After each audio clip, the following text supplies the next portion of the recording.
Hey everybody, thanks for joining me again in this guitar beginner video. Today I want to talk to you a little bit about what do you do to strengthen your hands. Maybe you're just getting started. There's certain chords that are super difficult for you to play clean because your fingers just don't work independently enough, or they don't seem to have enough strength.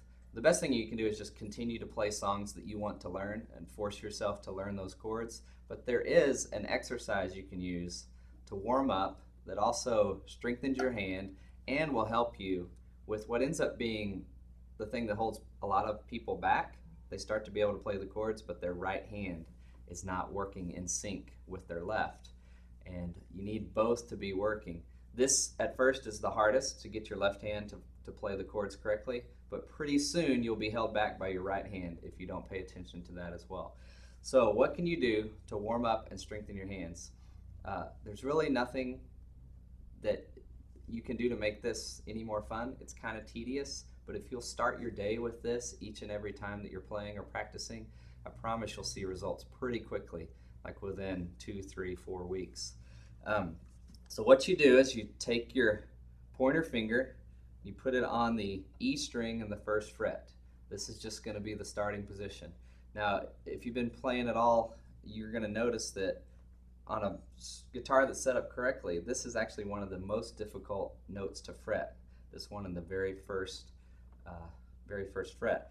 So starting off kind of tough, you got to get some pressure on that, and we're just going to go one fret at a time, and we're going to use each finger.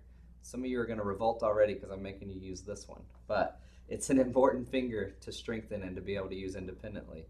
And the ring finger and the pinky like to work together. They like to flop together, and so we got to get them working independently. So we're just going to go one fret at a time, and I'm going to pluck those notes one at a time. So it'll end up being like this.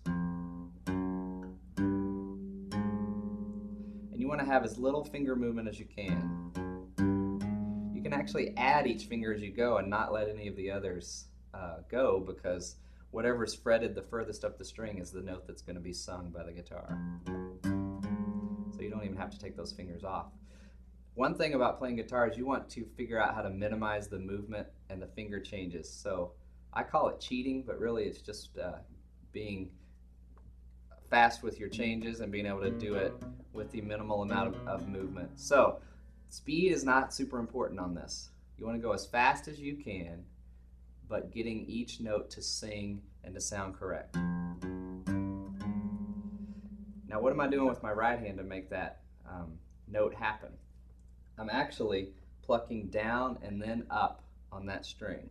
So down, fret the next note, up, fret the next note, down, fret the next note, up. Now this would be extremely boring if that's all we did, but we're actually going to then drop to the next string and do the same thing. So we drop down to this A string.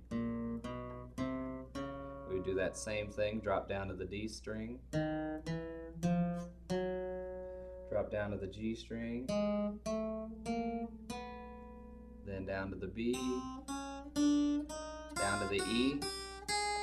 And when you finish that last note, you're actually going to go up a fret, slide up, and then go down. As you can see, I've not been practicing this as much as I should. So then you go down,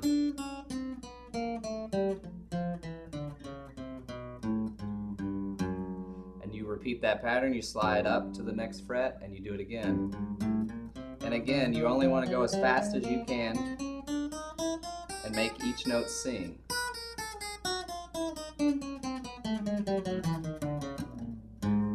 And the further you go, the tighter the frets get. And so you have to change a little bit about how your fingers are moving. You're not stretching as far, you're closer together. And even though a lot of you acoustic players spend all your time in these first 4 frets, it's still important to go all the way up to at least the octave in the 12th fret. And if you start your day with that, it'll take you 2 or 3 minutes. I promise you'll see results quickly in the strength of your hands. Hope that helps you. Start off with that exercise each day and watch some of the other videos to see what else you can learn. Thanks.